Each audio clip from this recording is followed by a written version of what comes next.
everybody, and welcome to another episode of All Things Considered Franchising, powered by Scotty Milas, franchisecoach.com. I am your host, Scotty Milas. Today we're going to dive into episode number 2 of our educational series. And this one is to talk more about your decision to move forward to learn more about business ownership, investing in a franchise. In episode 1, just as a refresher course, to remind you on some of the things that we talked about. If you haven't already listened, you may want to go back and listen to episode 1. It talks about the steps to take to initiate conversations to learn more. And that's really kind of understanding your no and getting to know your why. And of course, whether you want to tackle this on your own or work with a franchise consultant like myself. So to start off episode 2, again, you've made the decision you want to learn more. And I guess the best way for me to put that is high five, congratulations, because it's a big step to want to learn more. Now you're going to need to put yourself in a position of really opening the door wide open and taking in the information and listening and asking good, validated questions. So how are you going to do that?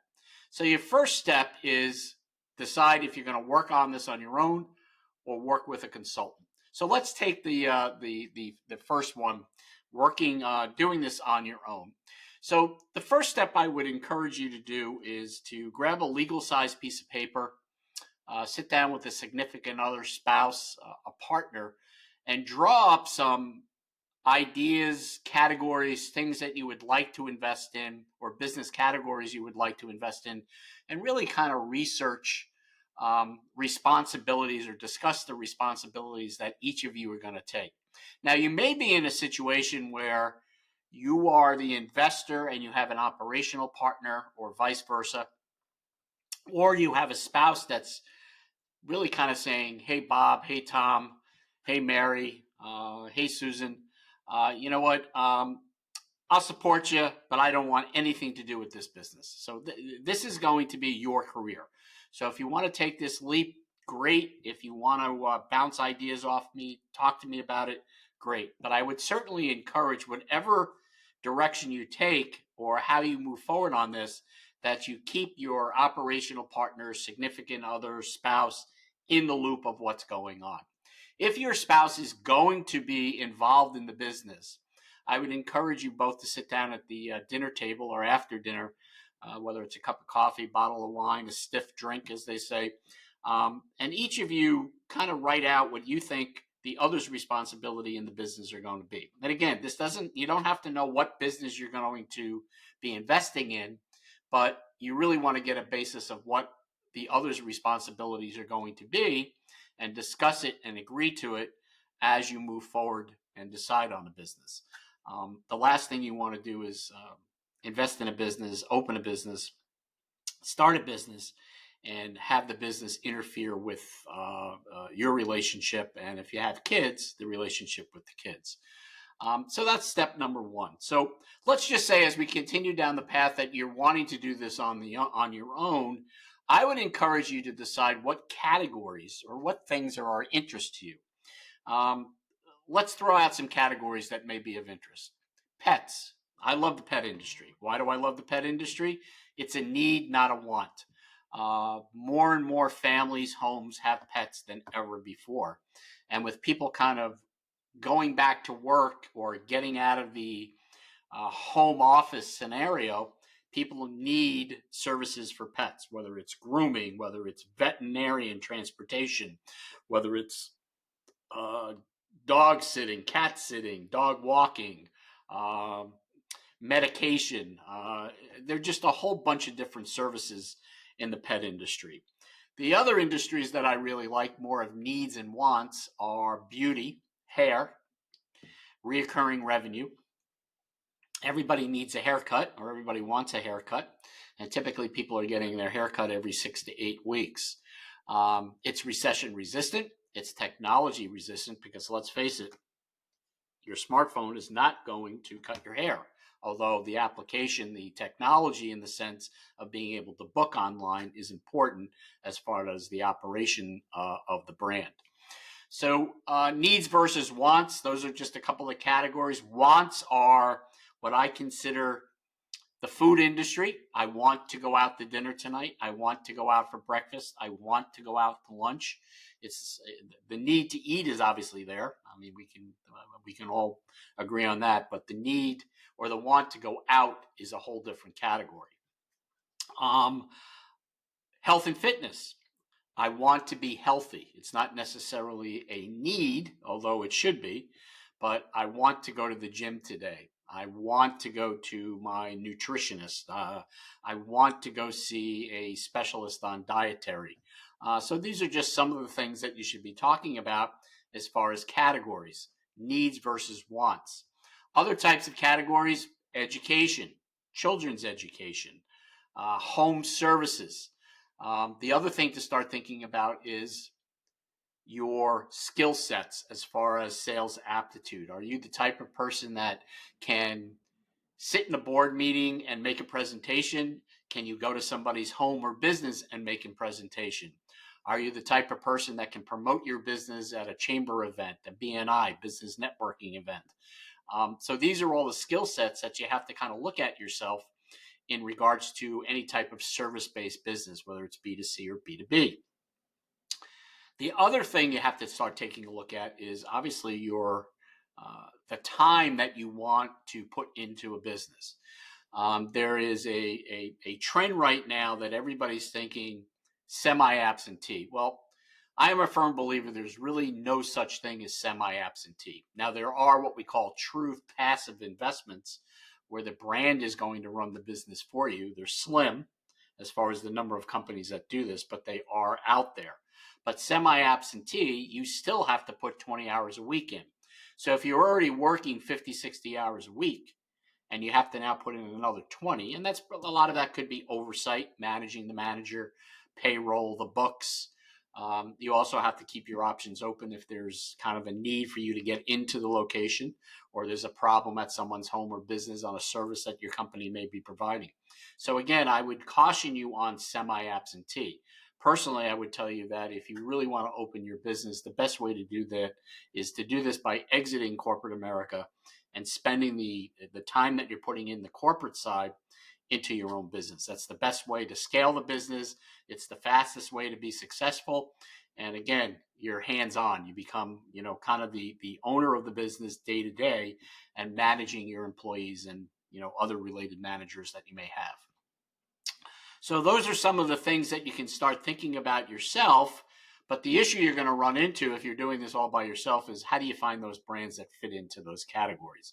I guess you can do Google search. You can start going on some website portals, lead portals, franchise portals, start clicking some boxes. But as I said in episode number 1, you are going to be inundated with phone calls, even from brands that you probably didn't even check the box on. So my suggestion is that the best way to tackle this, especially if it's the first time that you're doing it, is to work with a seasoned, educated, experienced franchise consultant. And I mean that in the sense that it's someone who understands franchising, how franchising works, the relationship between the franchisor and the franchisee, and someone who has a good inventory of options for you in the different categories. So by going to a consultant, someone like myself, what's going to happen is that consultant is going to take you through what we call a consultative process, a consultative meeting. Other terms are business criteria options. And we're going to start in this consultation process will typically take about 45 minutes to an hour.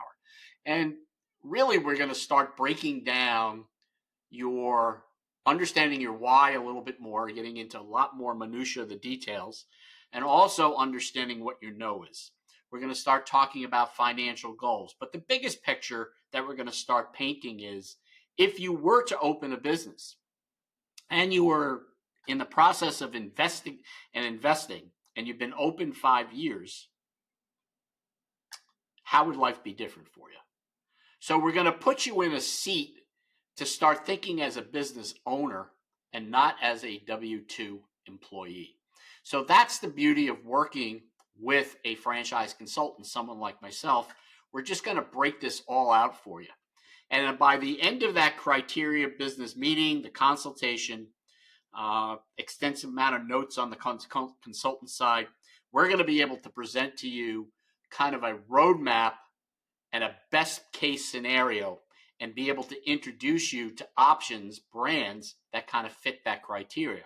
We're also going to take into consideration the types of business categories that you're interested in. We're going to talk about the number of employees. Do you want skilled labor, unskilled labor? We're going to talk about your investment level. We're going to set you off in a direction to start talking to somebody about, or we should be anyway, at least that's what I do, start talking about financing options, getting a bigger picture of what you can potentially invest in and what you should stay away from. So working with a consultant, it does have its advantages. So just to kind of recap here, because I know it may sound a little bit confusing, but you've made up your mind in episode 1 that this is what you want to do. Now you have to start creating the outline, the criteria of what types of businesses are going to be best fit. Now, the beauty of working with someone like myself or a franchise consultant is that the criteria, the model can change. That the more you learn and start engaging in conversations and build out this model and then eventually talking to franchisors, brands, you may realize that that's not what I want to do. I want retail versus service-based or vice versa. So working with someone like myself is going to really help you kind of roadmap this out. It's kind of like if you're driving cross country and your first stop is point A and you're leaving from, your home, you're going to go to Waze, Google Maps, and you're going to plot this all out. Well, that's what a franchise consultant is going to do. Someone like myself is going to help you plot this out to be able to introduce you to the opportunities that potentially fit. Now, the key to remember now that you've made up your mind to go forward is that you want to leave the door wide open to educate yourself about the brand. The biggest mistake that you're going to make is if you say to yourself, I want to research this on my own after being introduced to opportunities by the franchise consultant. I call it predetermining what your expectations are. Going online, yes, you can find some basic information, that 30,000 foot view, but if you're working with a good consultant, during the brand presentation, they've already given you that 30,000 foot view. My clients, we work it this way. We have the red light, yellow light, green light scenario. The red lights are this. Scotty, thank you very much. These are just definitely brands that I just don't see myself doing or would I enjoy being a business owner. So again, remember, it's not always about enjoying it, but can you see yourself managing this business on a day-to-day basis and oversight on the business model and, of course, the delegation of the people that you may have working in the business. So you've got to kind of eliminate your red lights, pick your yellow lights, and those yellow lights are, Scotty, I never really thought about something like that. Sounds interesting. And of course, your green light is, hey, that kind of checks all the boxes or pretty close to all the boxes. So I always encourage my clients to pick one yellow light, one green light to start the conversations. Just a side note here that you don't want to talk to any more than 2 or 3 brands at a time. You got to figure it's going to be 1 to 2 hours a week minimum per brand. So if you're talking to 3 brands and you're doing, let's just say 2 hours, that's 6 hours a week, and that may be a little much. It gets a little overwhelming with information. So I would encourage you to stick to 2, 1 yellow light, 1 green light.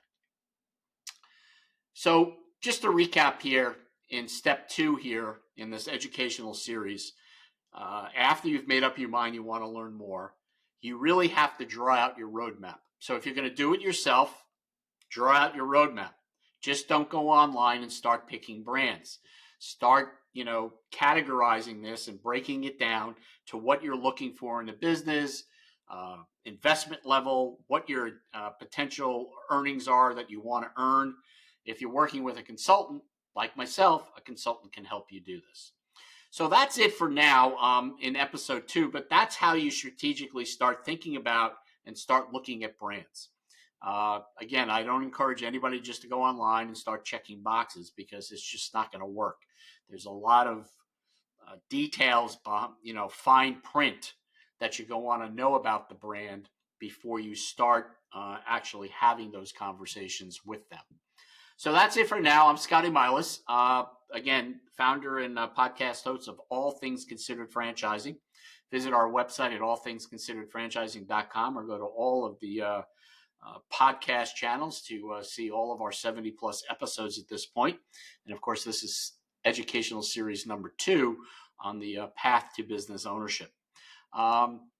If you would like to engage in my services, feel free to visit my website, scottmilasfranchisecoach.com, fill out the inquiry form, and I will reach out to you and we'll start scheduling the process to take a deeper dive into what you're looking for in a business. So again, Scotty Milas here, All Things Considered Franchising, powered by scottmilasfranchisecoach.com. We'll be back with episodes 3 shortly.